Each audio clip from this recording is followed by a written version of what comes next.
আসসালামু আলাইকুম, welcome to বানাই। আজকে আমি আপনাদেরকে মাল্টি কালারের দোপাট্টা কিভাবে রিক্রিয়েট করতে পারেন তার কিছু আইডিয়া দিতে যাচ্ছি। এই ওড়নাটি নেট ফেব্রিক দিয়ে বানানো হয়েছে এবং গোটাপাতির লেস দিয়ে ডিটেলিং করা হয়েছে।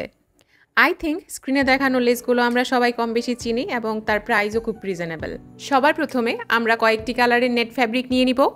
আমরা আমাদের ওড়নার লেন্থ যতটুকু রাখতে চাচ্ছি সে অনুপাতে কাপড়গুলো কেটে পাশাপাশি রেখে জয়েন্ট করব। জয়েন্টের উপরে চিকন যে গোটাপাত্তির লেস সেটি লাগিয়ে নেব।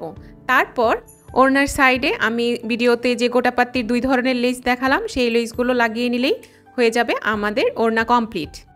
সেকেন্ড যে ওড়নাটা দেখতে পাচ্ছেন সেটাও সেম ক্যাটাগরির ওড়না, কিন্তু এটার শুধু হচ্ছে দুটো আঁচলে কয়েকটা স্টেপে গোটাপাত্তির চিকন লেসটা ইউজ করা হয়েছে। থার্ড যে ওড়নাটা দেখতে পাচ্ছেন সেটা কটন ফ্যাব্রিকের বানানো এবং ডেলি ইউজের জন্য আমার মনে হয় খুবই কমফোর্টেবল হবে, কারণ এখানে লেসগুলো ইউজ করা হয়েছে কটনের। আমার মনে হয় স্ক্রিনে যে লেসগুলো দেখতে পাচ্ছেন সেগুলো এখন খুবই কমন, আমরা সবাই কম বেশি চিনি এবং সব জায়গায় অ্যাভেলেবেল।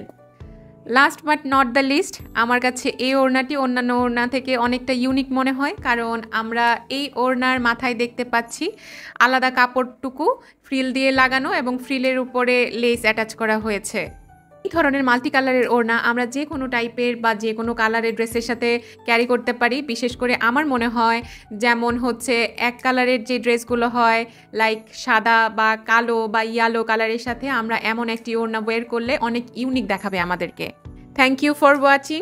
এমন আরও নতুন আইডিয়া পেতে আমার চ্যানেলটি চাইলে আপনারা সাবস্ক্রাইব করতে পারেন।